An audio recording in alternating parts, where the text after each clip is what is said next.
guys কি খবৰ আশা কৰোঁ সকলোৱে ভালে আছে আৰু অন্য এটা ভিডিঅ'লৈ সকলোকে স্বাগতম আৰু আজি বনাম ব্ৰইলাৰ ঝোল বলক দেখাই দি আছোঁ কেইটামান ব্ৰইলাৰ ধুনীয়াকৈ ধুই কৰি ল'লোঁ তাৰপিছত আৰু হালধি নিমখ ঢালি লৈ এটা কেৰাহীত তেল দি ধুনীয়াকৈ এইখিনিতে মই ফ্ৰাই কৰি ল'ম ব্ৰইলাৰখিনি যদি ধুনীয়াকৈ তেলত ফ্ৰাই কৰি লওঁ তেতিয়া মানে অলপ টাইট হৈ যায় অকল লোকেল মুৰ্গীৰ নিচিনা হৈ যায় হয় নাই কওকচোন গাইজ আৰু খাই বহুত টেষ্টি লাগে সেইকাৰণে ঝোল বনাম যে যাতে তো তাৰ কাৰণে অলপমান মছলাও আজি অকণ জ্বলা জ্বলা হ'ব লাগিব জলকীয়া বেছিকৈ নিদিওঁ নিদিয়া কৰি অলপমান বনাম আৰু ইয়াত দেখিছেনে পিঁয়াজ ৰেডি ধুনীয়াকৈ কেৰাহীত বেলেগ এটা কেৰাহীত ঢালি পেলাই মজা চাই পিনে পিঁয়াজখিনি মই ফ্ৰাই কৰি আছোঁ এইটো পাহৰি গ'লোঁ অকণ আগতে দিব লাগিছিল তেলতে কিন্তু অলপ দেৰি হোৱাৰ কাৰণে পাছত দি দিছোঁ একো নাই এইফালে মই মাংসখিনি ধুনীয়াকৈ পিনে ফ্ৰাই কৰিছোঁ এটা কেৰাহী পিনে মই ধুনীয়াকৈ পিঁয়াজখিনিও ফ্ৰাই কৰি আছোঁ আৰু এইটো অলপমান গ্ৰেভি কৰিবৰ কাৰণে এইফালে মই পিঁয়াজ অকণ ৰুকি লৈছোঁ আৰু মছলা দিছোঁ আদা নহৰু পিঁয়াজ এটা আৰু বিলাহী আৰু জালুক ধুনীয়াকৈ একদম পিচি লৈছোঁ আৰু চাওকচোন মাংসৰ কালাৰ কি মজা হয় নাই বাৰু কওকচোন ধুনীয়াকৈ ফ্ৰাই কৰি লৈছোঁ তাৰপিছত সেই কেৰাহীতে দি দিলোঁ কেইটামান আলু মজাকৈ ফ্ৰাই কৰি থাকিম এতিয়া আলুখিনি তাৰপিছতে পিঁয়াজৰ কালাৰ চাওক কি মজা গল্ডেন কালাৰ হৈয়ে গ'লগৈ আৰু তাৰপিছতে আৰু ইয়াত একদম এইখিনি এতিয়া ফ্ৰাই কৰি থাকিম থকাৰ পাছত মছলাখিনিটো মোৰ পিচি হৈ গ'ল এতিয়া মছলাখিনি ঢালি দিম ইয়াত মছলা কালাৰ দেখিছে না আজি ৰঙা নহয় কিন্তু ন ক'লা ক'লা দেখিছে কিয় ইয়াত আজি দিয়া আছে গোলমৰিচ মানে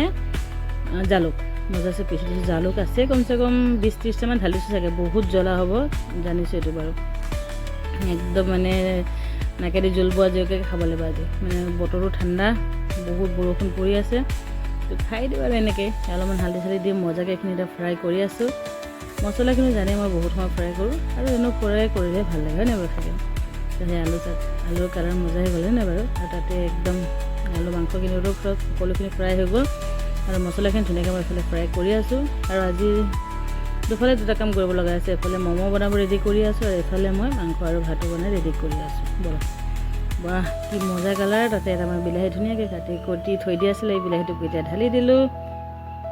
এতিয়া আৰু মজাকৈ লৰাই থাকিম এটা কথা কওকচোন বাৰু মছলা কালাৰটো ভাল লাগিছে লগা নাই যদি ভাল লাগিছে তেতিয়া লাইক এটা কমেণ্ট কৰি দিব গাইজ প্লিজ প্লিজ প্লিজ আৰু যদি মোৰ চেনেলটো যদি কোনোবা নতুন আহিছে তো ছাবস্ক্ৰাইব কৰি দিব দেই ছাবস্ক্ৰাইব কৰি নকৰাকৈ নাযাব আৰু এটা লাইক এটা কমেণ্ট প্লিজ কৰি দিব আৰু এতিয়া মছলাখিনি ফ্ৰাই হৈ গ'ল এতিয়া মাংসখিনি মই ধুনীয়াকৈ দি দিছোঁ দি লৈ এতিয়া মজা মই এতিয়া ফ্ৰাই কৰি থাকিম ব'লক গাইজ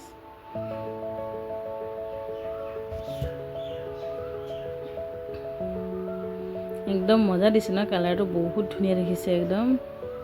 তাতে হালধিটো মানে গাঁৱলীয়া হালধিটো সেইকাৰণে বেছি ধুনীয়া দেখিছে দোকানৰ পৰা কিনা হালধিবিলাক বেছি ইমান কালাৰ এনেকৈ ইমান ধুনীয়া নহয় কিন্তু দেখিছেনে কি মজা ফ্ৰাই হৈ আছে একদম অলপ অলপ সময় ঢাকি থওঁ আৰু ফ্ৰাই কৰি আছোঁ তেনেকৈ কৰি পেলাই মই এইফালেও কাম কৰিছোঁ আৰু এইফালে ম'মৰ কাৰণেও বস্তুখিনি সকলোখিনি ৰেডি কৰি আছোঁ যাতে চবফালে কৰিব লাগিব মানে বৰষুণো দি আছে তাতে এইফালে লাইটো অহা যোৱা চব প্ৰব্লেম আজি নক'ব আৰু অকণ পানী দি দিছোঁ এতিয়াতো গৰম পানী দি দিছোঁ দেই গৰম পানী দিব কিন্তু মাংসত সদায়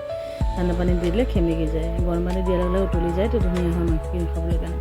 তাৰপিছত এইখিনি এতিয়া মই অলপমান শুকাব দিওঁ তাৰপাছতে আৰু দেখাই দি আছোঁ কি কৰিলোঁ ব'লক অলপ সময় এইখিনি ঢাকি কৰি থৈ দিয়া আছিল তাৰপিছতে আছে মজা হৈছে ন কালাৰটো ভাল লাগিছে এনেকৈ খোৱালে বেছি ভাল হ'ল হয় কিন্তু মই আজি মানে ঝোল খাম বুলিয়ে বনাইছোঁতো সেইকাৰণে গ্ৰেভি নকৰোঁ তো ঝোলে বনাব লাগিব একদম পানী ঢালি এক কেৰাহী পানী ঢালি ঝোল বনাই খাব লাগিব হয় নাই বাৰু কচোন মজা ফ্ৰাই কৰি লৈছোঁ মাংসখিনি একদম আৰু